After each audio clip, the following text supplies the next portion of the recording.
اب ہم جنگ نہیں کریں گے، اور فدق جو ہے وہ رسول خدا کو ایسے ہی دے دیا بغیر جنگ کے، کہ یہ سب باغ فدق کی ساری جو املاک ہیں یہ آپ رکھ لیجیے۔ اب وہ کیا ہے؟ مال غنیمت نہیں ہے، وہ ہے انفال۔ اب اس پہ کسی کا حق نہیں ہے، صرف رسول خدا صلی اللہ علیہ وسلم کا حق۔ وہ جو ہے نا سارے مجمع کی میرے ساتھ۔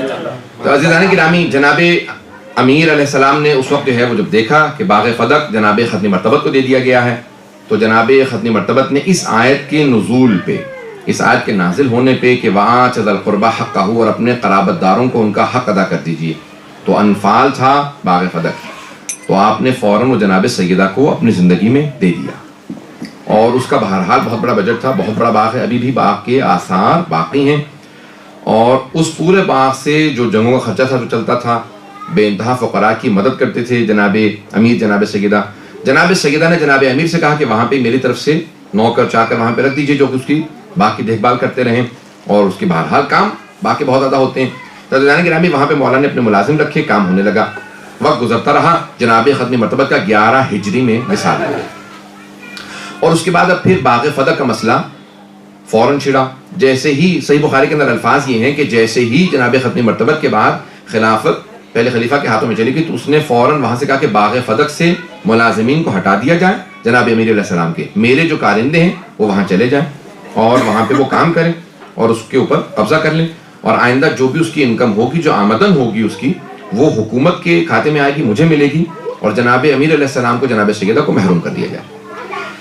بس یہ سننا تھا۔ بی بی نے فوراً کسی کو بھیجا کہ کیا بات ہے، تم نے میرے ملازموں کو وہاں سے کیوں ہٹایا ہے اور یہ باغ فدق پہ تم نے قبضہ کر لیا؟ تو انہوں نے پیغام بھیجا کہ نہیں، آپ کا نہیں ہے، یہ پیغمبر اسلام نے مجھ سے کہا تھا کہ یہ میں لے سکتا ہوں۔ بس پھر بی بی نے سب کو جمع کیا، اور پھر باقاعدہ ایک خواتین کا جھرمٹ، قریش کی جو جتنی بھی وہ بنی ہاشم کی خواتین تھیں، قریش کی جتنی بھی مسلمان خواتین تھیں، سب کو جمع کیا، کہا کہ میں اپنا حق مانگنے کے لیے جانا چاہتی ہوں۔ عزیزان گرامی، ابھی میں نے پوری تمہید باندھی، اس سے میں آگے بڑھنا چاہتا ہوں کہ یہاں جناب سیدہ سلام علیہ نے سب کو جمع کیا، اور اب بحثیں یہاں پہ ایک تو ہے فے یا انفال کی، انفال یا فے، یہ دو اصطلاحات ہیں قرآن کے اندر، کہ وہ صحابہ کا نہیں ہے، صرف رسول خدا کا ہے، اور پیغمبر اسلام نے جناب سیدہ کو دے دیا۔ جناب سیدہ نے ساری مستورات کو جمع کیا اور چلنے لگی۔ مورخین نے واقعے کو سب نے لکھا، شیعہ سنی سب مورخین نے لکھا کہ جناب سیدہ نے اپنی جو ابا تھی وہ سر پہ لی اور فوراً سب کو جمع کیا، ساری چاروں طرف مستورات ہیں، سب سے کہا میرے ساتھ چلو، میں جا کے مطالبہ کرنا چاہتی ہوں۔ اس سے پہلے کہ میں بات کو آگے بڑھاؤں، یہاں پہ روک کے ابن ابی الحدید معتزلی، نام سن رکھا ہوگا آپ لوگوں نے، جنہوں نے نہج البلاغہ کی شرح لکھی ہے، شرح نہج البلاغہ 20 جلدوں میں لکھی ہے، اور ان کے استاد تھے، وہ کہتے ہیں میں نے اپنے استاد سے سوال کیا، ابن ابی الحدید معتزلی نے، کہ کیا ایسا مسئلہ تھا کہ پہلے خلیفہ نے بی بی کو فدق کا مطالبہ کرنے کے باوجود بھی باغ فدق واپس نہیں کیا، ایسا کیا مسئلہ تھا؟ تو انہوں نے کہا کہ دیکھو میں تمہیں ایک واقعہ سناتا ہوں، اس سے بات آسان ہو جائے گی سمجھنا۔ کہا کیا تھا؟ کہا کہ ایک کلاس روم میں کئی بچے بیٹھے ہوئے تھے، تو استاد نے ایک بچے سے کہا کہو الف، بچے نے الف نہیں کہا، پھر دوبارہ کہا کہو الف، 3-4 مرتبہ دہرایا، بچے نے الف نہیں کہا۔ اس استاد نے جو ہے وہ پرانا زمانہ سے مارنے کی اجازت تھی، بچے کو ایک باقاعدہ تھپڑ رسید کیا، کہا کہ بھئی تم اتنے نالائق ہو، تمہیں الف تک نہیں آتا، یہ کہا اور آگے بڑھ گیا۔ اس بچے کے ساتھ اور بچہ بیٹھا تھا، اس نے سوال کیا، اس نے کہا واقعا تم اتنے نالائق ہو، تمہیں الف تک نہیں کہنا آتا؟ اس نے کہا ایسی بات نہیں ہے، مجھے الف کہنا آتا ہے، اس کے بعد پھر میں جانتا ہوں کہ با ہے، ثا ہے، جیم، ہا، خا، عربی کے وہ استاد تھے، کہا یہ مجھے دال تک سارے حروف آتے ہیں لیکن دال کے بعد کے حروف نہیں آتے۔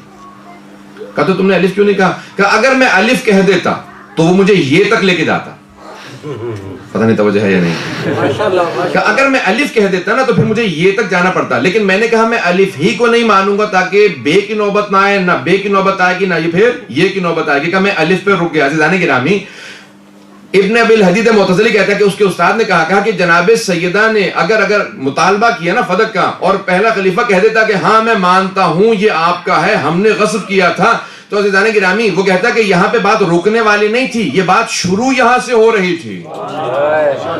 کہ جناب سیدہ نے صرف فدق کا مطالبہ نہیں کیا تھا، اگر کہہ دیتے کہ حسنین کے صدقے میں ہمیں دے دیجئے تو بی بی ویسے ہی صدقہ اتار دیتی۔ کہ مسئلہ فدق کا نہیں تھا، جانتے تھے کہ یہاں سے شروع ہو رہا ہے، معاملہ شروع ہوگا، خلافت تک جائے گا، سارے معاملات کھلتے چلے جائیں گے، پہلی بات کو نہ مانو تاکہ آخری بات کی نوبت نہ آئے۔ بات واضح ہوئی ہے عزیزان کرام؟ کہ اس لیے ہم نے پہلی ہی بات کو نہیں ماننا تاکہ پھر آخری بات کی نوبت نہ آئے۔ اب کیا مسئلہ ہوا؟ جناب سیدہ نے کہا نہیں، میں تاریخ میں ایسا نہ ہو کہ کوئی یہ کہہ دے جناب سیدہ نے مطالبہ نہیں کیا تھا۔ کہا کہ نہیں، میں تاریخ کے اوراق پہ یہ مقدمہ درج کروانا چاہتی ہوں۔ اب میں اس پورے مقدمے کو خطبے کے چند جملوں کو پیش کرنا چاہوں گا آپ کے سامنے۔ یہ ساری میں نے تمہید باندھی ہے۔ اب آئی ہیں جناب سیدہ، دربار میں برقع لے رکھا ہے، چاروں طرف مستورات ہیں، بی بی نے سر پہ ایک عبا ہے، ہاتھ میں اپنے بابا کا عصا ہے، اور بی بی چلتے ہوئے آئی ہیں کہ ایک مرتبہ مسجد نبوی کے اندر اب اس پورے مقدمے کو پیش کریں۔ اور آنے کے بعد بی بی نے کہا کہ قرآن کے اندر بی بی نے پہلے حمد باری تعالیٰ بجا لائی اور کہا کہ تمام تعریفیں اللہ کے لیے ہیں، اور الحمدللہ علامہ الہما، اور اس خداوند متعال کی تمام تعریفیں کہ جس نے ہر چیز ہم پہ الہام کی ہے، وہی ہم پہ بھیجی ہے، جتنی نعمتیں اس نے آل محمد کو عطا کی ہیں کسی کو عطا نہیں کی ہیں۔ عزیزان گرامی، حمد باری تعالیٰ بجا لا رہی ہیں لیکن اس کے اندر بھی فضائل اہل بیت کو واضح کر رہی ہیں۔ عزیزان گرامی، وہاں پہ بی بی نے ایک مقدمہ پیش کیا اور اس کے بعد کہا کہ اس خداوند متعال نے جب ہر طرف ظلمت تھی، تاریکی تھی، چاروں طرف کفر ہی کفر تھا، شرک ہی شرک تھا، اس خداوند متعال نے میرے بابا کا انتخاب کیا۔ کہا اے محمد، جاؤ جا کے میری توحید کا دنیا کے اندر پرچار کر دو، سب کو تعارف کروا دو کہ میں کون ہوں۔ کہا کہ اس تاریکی کے اندر ایک نور نمودار ہوا، اس نور کا نام محمد مصطفیٰ تھا، حبیب خدا تھا۔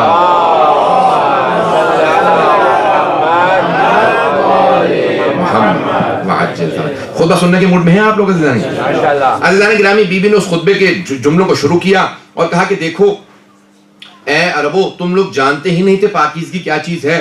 وہ جو بارش کا پانی جمع ہو کے گودالوں میں کھڑا ہو جاتا، زمین میں گڑھے ہوتے ہیں نا، جب بارش ہوتی ہے تو گڑھوں میں پانی کھڑا ہو جاتا ہے، کہ وہ جو پانی گودالوں میں کھڑا ہو جاتا تھا، تم اس جمع شدہ پانی کو پی لیا کرتے تھے۔ میرے بابا نے تمہیں بتایا پاکیزگی کیا چیز ہے۔ کہ میرے بابا نے بتایا کہ دیکھو زمین میں کنویں کھودے جا سکتے ہیں، آب زمزم کو جاری کیا، کہ ہر چیز کی پاکیزگی میرے بابا نے سمجھائی۔ کہا کہ دیکھو تم لوگ کچھ نہیں جانتے تھے، جب سارے کے سارے دنیا کے بھیڑیے جمع ہو جاتے تھے، بی بی نے الفاظ استعمال کیے ہیں کہ جو بھیڑیے وولز، اب مجھے نہیں معلوم جرمن میں کیا کہتے ہیں، کہ جتنے بھی بھیڑیے گورگھاں یہ سارے کے سارے حملے کرتے تھے نا تم پہ، تو تم سب کے سب چاروں طرف سے ترس کھا کے ڈر کے بیٹھ جاتے تھے کہ وہ میرے ابن عم تھے، علی ابن ابی طالب تھے، کہ جتنے عرب کے بھیڑیے تھے جب وہ حملے کرتے تھے تو ایک اللہ کا شیر تھا، علی ابن ابی طالب۔ سارے عرب کے بھیڑیوں کے سروں کو توڑنے والا اللہ کا ایک شیر تھا، جس نے تم میں سے کبھی کسی کو زحمت نہیں دی۔ جب تمہارے سروں پہ پرندے بیٹھے ہوتے تھے تم ہلنے کی کوشش نہیں کرتے تھے، وہ ایک علی تھے جو کھڑے ہوتے تھے، ہر عرب کے سر کو توڑ کے بتاتے تھے میں اللہ کا بھیجا ہوا شیر ہوں۔ اب جناب خاتون جنت نے تعارف کروایا، پہلے اپنے بابا کا تعارف کروایا، کہا کہ ہر تاریخ کے اندر کہا اگر ایک نور نظر آ رہا تھا وہ حبیب خدا کا نور تھا۔ انہوں نے قرآن کو اس طرح سے پہنچایا جس طرح پہنچانے کا حق تھا۔ واجبات کو اس لیے دیا تاکہ تم اپنے آپ کو تقویت دے سکو، نماز کو واجب قرار دیا تاکہ تکبر سے بچ سکو، روزے کو واجب قرار دیا تاکہ تمہاری صحت بحال ہو سکے، زکوٰۃ و خمس کو واجب قرار دیا تاکہ تمہارے رزق میں نمو ہو، تمہارا رزق آگے بڑھے، برکت کا سبب بنے، حج کو واجب قرار دیا تاکہ پوری دنیا کے اوپر مسلمانوں کا روب بیٹھ جا کے اتنے مسلمان ہر سال جمع ہو جاتے ہیں۔ عزیزان گرامی، بی بی نے ساری عبادات کے فلسفے کو سمجھایا ہے کہ مسلمانوں کی عزت کی خاطر جہاد کو واجب قرار دیا، کہ جہاد کے اندر سب سے بڑے مجاہد کا نام علی تھا۔ عزیزان گرامی، بی بی تعارف کروا رہی ہیں کہ جب سارے کے سارے ظلمت و تاریکیوں کے اندر جب ہم اہل بیت علیہ السلام کی ولایت کو واجب قرار دیا تو وہ تمہیں فرقہ واریت سے بچانے کے لیے۔ عزیزان گرامی، اگر آج بھی فرقہ واریت سے بچنا ہے تو اہل بیت کو مان لیں، کہ ہم اہل بیت کی ولایت کو واجب قرار دیا کہ دیکھو فرقہ واریت سے بچ جاؤ۔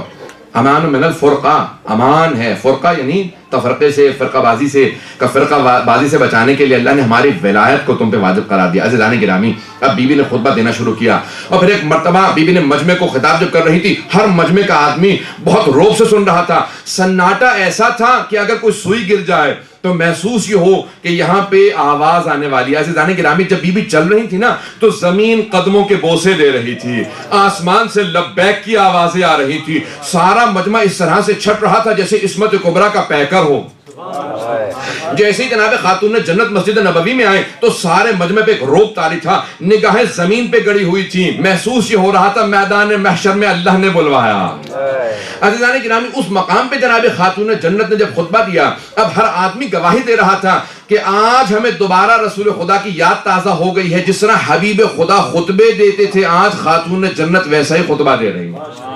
بی بی کی فصاحت و بلاغات النساء کتاب کے اندر سب سے پہلے بی بی کا خطبہ درج کیا گیا. عزیزان گرامی بی بی نے بہت فصیح و بلیغ خطبہ دیا. اس خطبے کے اندر بی بی نے جملے کہے, اور جملوں میں کہنے کے بعد ایک مرتبہ بی بی سارے مجمع کو مخاطب ہونے کے بعد ایک مرتبہ جو ممبر پہ یا تخت پہ بیٹھا تھا, ممبر تب تک ممبر ہے جب آل رسول کے پاس ہو, اور پھر اگر آل رسول سے چھین لیا جائے تو پھر ممبر نہیں رہتا, تخت بن جاتا.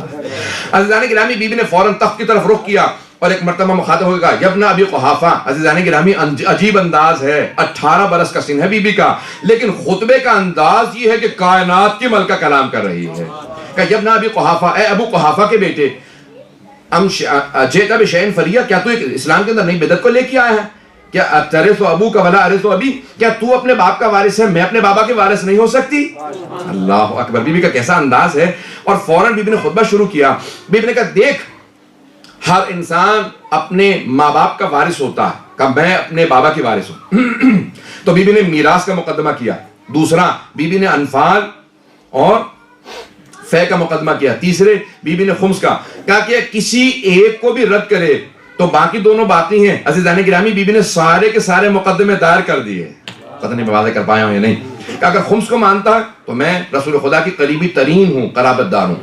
اگر فے اور انفال کو مانتا ہے تو رسول خدا نے اپنی زندگی میں مجھے دے دیا, باقی فدق. اور تیسرے اگر میراث کو مانتا ہے تو اپنے بابا کی صرف میں ایک وارث ہوں. اگر اور بیٹیاں ہوتی تو وہ بھی کہتی ہیں کہ ہم بھی موجود ہیں.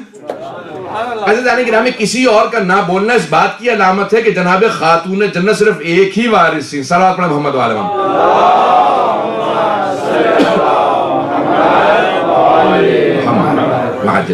عزیزان گرامی کون ہیں جناب خاتون جنت؟ کہ جو ایک وارثہ ہیں رسول خدا کی. اب انہوں نے یہ سب چیزیں آپ کے سامنے پیش کی, سارے دنیا کے سامنے قیامت تک کے لیے درج کیا جائے کہ یہ 3 مقدمے ہیں.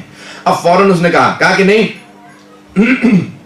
رسول خدا نے مجھ سے کہا تھا کہ ہمارا کوئی وارث نہیں ہوتا.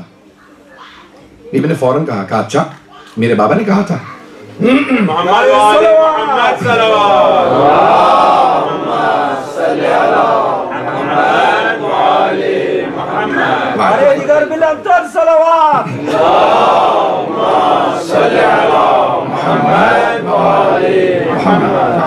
عزیزان گرامی بی بی نے فوراً کہا کہ آیا ہر مومن اپنے باپ کا وارث ہے تو پھر میں اپنے بابا کی وارث کیوں نہیں؟ کیونکہ آپ کے بابا نے مجھ سے کہا تھا کہ نحن معاشر الانبیاء لا نرث ولا نورث یا نورث, ہم قوم انبیاء نہ کسی کے وارث ہوتے ہیں نہ ہمارا کوئی وارث ہوتا. توجہ ہے مجھ میں میرے ساتھ. اب اس نے جواب یہ دیا, کہا کہ نہ ہم کسی کے وارث ہوتے ہیں, نہ نبی کسی کا وارث ہوتا ہے اور نہ ہی نبی کا کوئی وارث ہوتا ہے. بی بی نے کہا کہ تو ہر بات پہ مجھ سے گواہ مانگتا ہے, تو ہر بات پہ کہتا ہے کہ گواہ لے کے آئیے, یہ آپ کی میراث ہے گواہ لائیے, یہ آپ کا ہے گواہ لائیے, مکان آپ کا ہے گواہ لائیے. بی بی نے کہا تو یہ بتا, یہ جو ابھی تو نے میرے بابا سے منسوب حدیث کہی ہے, تیرے پاس کوئی گواہ ہے؟ اس نے کہا نہیں میرے پاس کوئی گواہ نہیں, مجھے رسول خدا نے تنہائی میں کہا تھا. پتہ نہیں بات پہنچ رہی ہے کہ نہیں پہنچ رہی ہے. عزیزان گرامی میری کئی مرتبہ بحث ہوئی, میں نے بہت سے لوگوں سے پیش کیا اس بات کو, کہا کہ نہیں وہ اپنی جگہ پہ صحیح تھے, بی بی اپنی جگہ پہ صحیح تھی. میں کیوں؟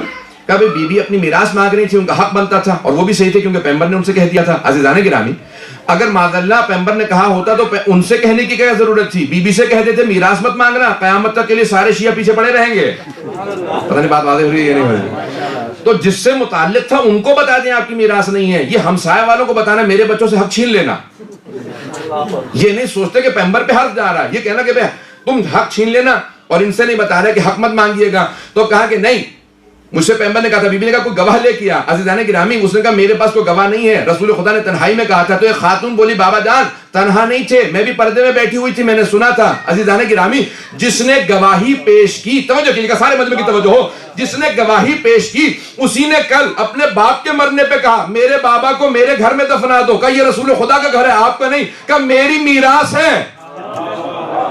جو جناب سیدہ کی میراث کا انکار کرتے اپنی میراث کیسے مانگے؟ پتہ نہیں بات واضح ہے یا نہیں ہے؟ عزیزان گرامی کہا کہ میری میراث میں میرے بابا کو دفنا دو. کہا کہ تم نے تو کہا تھا بابا جان انبیاء کا کوئی وارث نہیں ہوتا. یہ آپ نے بالکل صحیح کہا، میں سن رہی تھی. عزیزان گرامی پھر اپنی میراث مانگنے کا حق نہیں رہتا. میں بہت آپ کے سامنے تفصیل سے پیش کر رہا ہوں، مقدمے کو سنتے جائیے گا. تو عزیزان گرامی جناب سیدہ نے کہا کہ تو گواہ لے کے آ.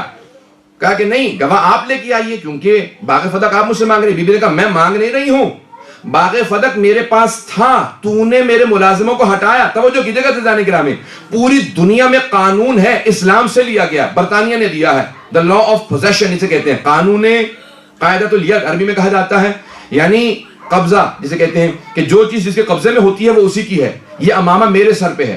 اگر کوئی آدمی کہے یہ امامہ میرا نہیں ہے اس کا ہے تو مجھے گواہ کی ضرورت نہیں ہے.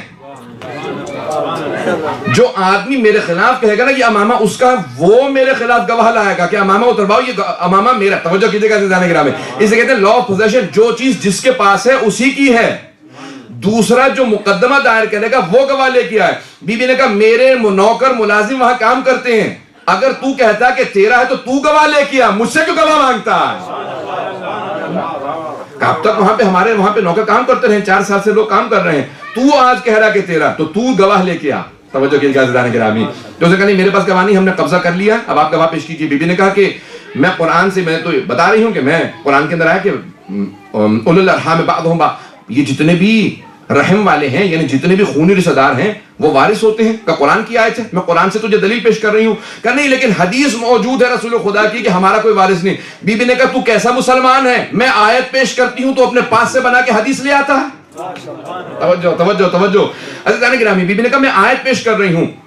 کہا کہ نہیں میں اس مقام پہ تسلیم نہیں کر سکتا کیونکہ یہاں پہ ایکسیپشنل کیس ہے. توجہ کیجئے گا عزیزان گرامی. بی بی نے کہا کہ اچھا تو کہتا ہے کہ میرے بابا نے فرمایا، میں نہیں مان سکتی. کیوں؟ کیونکہ قرآن میرے بابا پہ نازل ہوا تھا اور یہ حدیث جو تو نے ابھی گھڑ کے پیش کی ہے یہ قرآن کی مخالفت کر رہی ہے.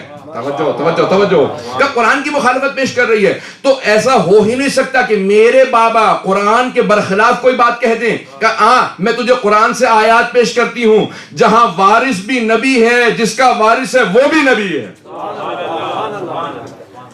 وارثا سلیمان و داؤدا، قرآن کی آیت ہے کہ سلیمان داؤد کے وارث بنے. کہ داؤد نبی، سلیمان نبی، کہ جو وارث ہے وہ بھی نبی ہے، جس کا وارث ہے وہ بھی نبی ہے.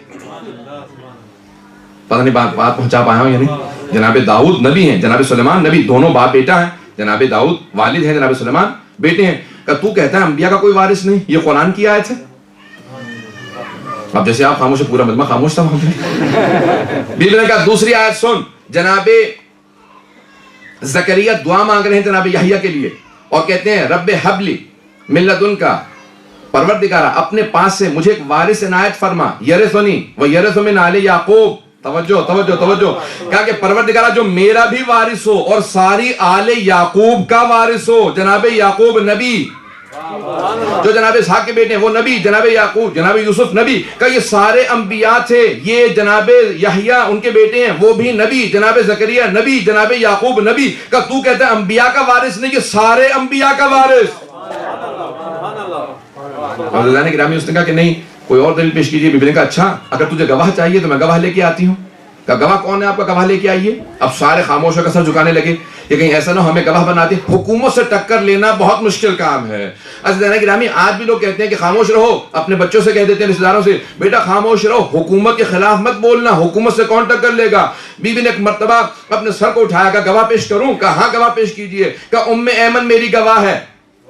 جناب ام ایمن کے لیے کہا کہ یہ میری گواہ ہے. کیا نہیں یہ خاتون ہے، ان کی گواہی آدھی ہے. جناب ام ایمن کھڑی ہو گئی. کہ تم نے سنا نہیں تھا پیغمبر نے کہا تھا ام ایمن میری ولادت کی گواہ ہے، اگر یہ گواہی دے تو گواہی آدھی نہیں پوری ہے.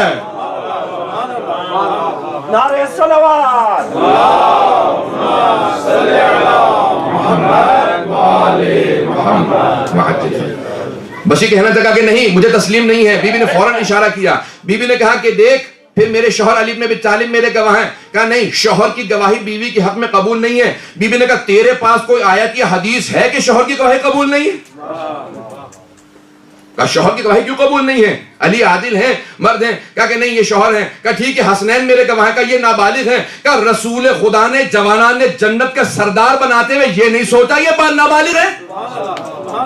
جب انہوں نے کہا کہ الحسن والحسین سیدہ شباب اہل الجنہ، جب انہوں نے کہا کہ جوانان جنت کے سردار ہیں، انہیں خیال نہیں ہے کہ ابھی نابالغ ہیں، جب بالغ ہوں گے شہادت ہوگی تب جا کے بنیں گے. انہوں نے کہا ابھی ہیں. جب ابھی سردار ہیں تو پھر گواہ کیوں نہیں ہے؟ عزیزان گرامی بی بی کا مقدمہ ہے، جناب خاتون جنت ہے. بی بی نے کہا یہ دونوں میرے گواہ ہیں. کہا کہ مجھے آپ کی گواہیاں قبول نہیں ہے. بی بی نے ایک جواب دیا. بی بی نے کہا پھر گواہ رہ، میں سارے مجمع کو گواہ بنا کے کہتی ہوں میں اسی مقدمے کو روز قیامت دوبارہ پیش کروں گی اور اس وقت مقدمہ خود خدا کی بارگاہ میں ہوگا. والزعیم محمد، اور میرے بابا میرا مقدمہ لڑنے والے ہوں گے. تو بتا تو کہاں کھڑا ہوگا؟ اللہ اکبر. یہ جناب خاتون جنت، یہ خاتون جنت کلام کر رہی ہیں. عزیزان گرامی اس انداز سے بھی میں نے مقدمے کو پیش کیا. ہر آنکھ میں آنسو تھا، ہر افراد، ہر آدمی وہاں پہ لرز رہا تھا. عزیزان گرامی آنکھوں میں آنسو تھے، پاؤں لرز رہے تھے، کسی کے اندر جرت نہیں تھی کلام کر سکے. جب بی بی ہم کلام ہوتی تھی خود وہ خاموش ہو جاتا تھا، اس کی جرت نہیں تھی کہ راستہ روک دے. جب بی بی سوال کرتی تھی جواب دیتا تھا. جب بی بی کہتی تھی خاموش ہو جا میں بات کرنا چاہتی ہوں، پھر اس میں جرت نہیں ہوتی. عزیزان گرامی جس خاتون کا اتنا روب ہو وہ خاتون جنت ہے.